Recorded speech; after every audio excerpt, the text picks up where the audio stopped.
लेकिन इस जगह के आसपास कोई नहीं भटकता।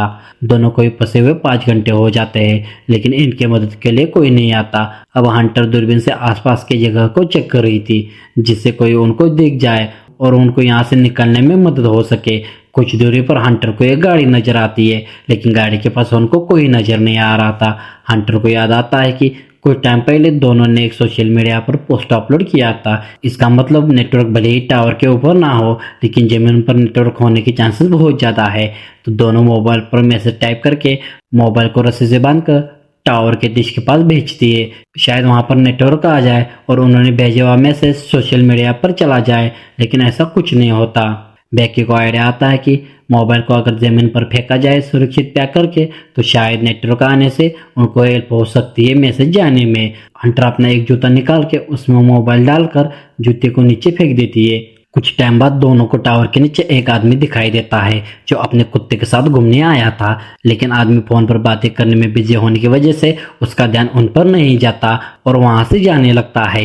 बेकी जल्दबाजी में फ्लेयर चलाने लगती है, लेकिन हंटर उसको रोक देती है और रात के समय में फ्लेयर चलाने के लिए बोलती है। बेकी रात के समय में हंटर के फोन में पुरानी वीडियो देख रही थी। तभी बेकी वीडियो को जूम करके देखती है तो हंटर का पूरा ध्यान डैन के ऊपर होता है। हंटर बेकी को फ्लेयर चलाने के लिए बोलती है। बेकी फ्लेयर को हवा में चला देती है। फ्लेयर के रोशनी से वहां पर मौजूद आदमी की नजर उन पर पड़ती है। उन आदमियों का ध्यान इन पर आए, इसलिए हंटर मोबाइल की टॉर्च को जलाकर हाथ को हिलाने लगती है। दोनों आदमी उन दोनों को देख लेते हैं और गाड़ी लेके बेकी और हंटर की तरफ जाते हैं, जहां पर उनकी गाड़ी खड़ी थी। दोनों को लगता है कि दोनों इनको बचाने आ रहे हैं, लेकिन ऐसा नहीं होता। दोनों आदमी उनकी गाड़ी लेके वहां से भाग जाते हैं। वहां से निकलने की उम्मीद दोनों की ना के बराबर होती है। रात में सोते टाइम हंटर टावर से नीचे गिरने वाली थी, लेकिन बेकी उसको पकड़ लेती है। बेकी हंटर के पैर का टैटू देख के बेकी हंटर से डैन के अफेयर के बारे में पूछती है कि तुम्हारा डैन के साथ क्या रिश्ता था। हंटर के पास भी कोई रास्ता नहीं बचता, इसलिए हंटर उसके और डैन के रिश्ते के बारे में बेकी को सब सच बता देती है। ये सब सुनकर बेकी और हंटर के रिश्ते में दरार आती है। दोनों को टावर पर फंसे हुए 24 घंटे से ऊपर हो जाते हैं, लेकिन उनको कोई नहीं बचाने आता। दोनों को अब प्यास लगी थी, लेकिन बैग टावर की डिश पर फंसी थी। हंटर नीचे जाके बैग लाने का सोचती है। पहले तो बेकी मना करती है, लेकिन उनके पास उसके सिवा कोई चारा भी नहीं था, इसलिए हंटर बैग को लाने के लिए नीचे जाने लगती है। लेकिन हंटर बैग तक पहुंच नहीं पा रही थी, इसलिए हंटर खुद को रस्सी से अलग होकर डिश पर कूद जाती है। हंटर को बैग मिल जाता है। अब हंटर फिर से ऊपर जाने के लिए हंटर जंप करके रस्सी को पकड़ लेती है। बेकी हंटर को ऊपर खींचने लगी थी। हंटर बस ऊपर पहुंचने वाली थी, लेकिन हंटर का हाथ रस्सी से छूट जाता है और हंटर नीचे गिरती है। बेकी ऊपर से देखती है तो हंटर ने नीचे गिरते वक्त बैग को पकड़ा था, इसलिए उसकी जान बच जाती है। लेकिन हंटर को गिरने की वजह से चोट भी आई थी। बेकी अब अपनी पूरी ताकत लगा के हंटर को ऊपर खींचती है। हंटर को ऊपर खींच के बेकी बैग में से पानी निकाल कर पीती है।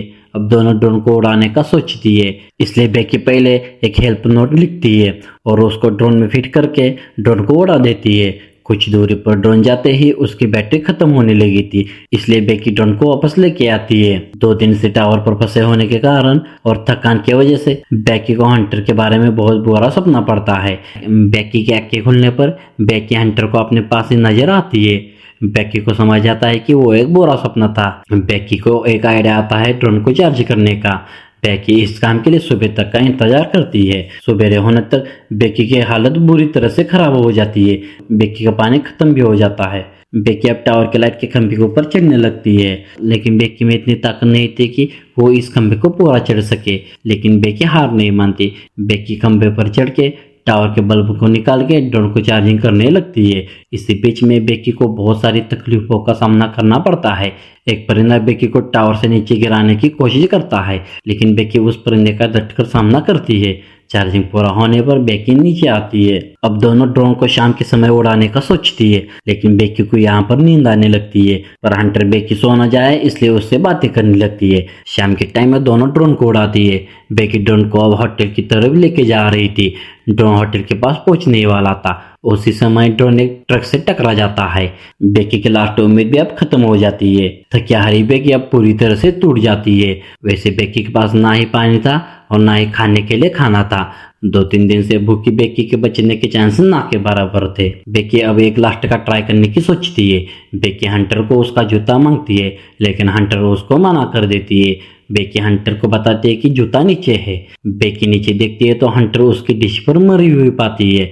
मतलब हंटर का हाथ ऊपर आते समय छूट गया था, उसी समय उसकी मौत हो चुकी थी। लेकिन बेकी के कमजोरी के कारण उसको हंटर अपने पास होने का एक वहम हो रहा था। बेकी के पिताजी बेकी को कॉल करने की कोशिश करते हैं, लेकिन नेटवर्क ना होने की वजह से बेकी को कॉल नहीं लगता। बेकी अपने फोन में लास्ट का वीडियो बनाती है। चौथे दिन सवेरे बेकी की हालत बहुत ज्यादा खराब हो जाती है।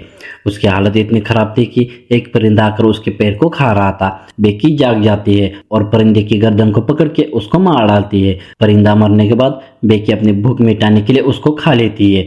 परिंदा खाने के बाद बेकी हंटर के पास जाने लगती है। हंटर के पास पहुंचने पर बेकी अपने फोन में मैसेज टाइप करके हंटर के पैर का जूता निकाल के उसमें मोबाइल डालती है। मोबाइल नीचे जाकर टूट न जाए इसलिए बेकी हंटर के फटे हुए पेट में जूता डाल के हंटर को नीचे फेंक देती है। बेकी के पिताजी को बेकी का मैसेज मिलने पर बेकी के पिताजी उसको बचाने के लिए आते हैं। बेकी के पिताजी टावर के पास पहुंचते हैं। पुलिस हंटर की डेड बॉडी को पैक करके वहां से लेके जाती है।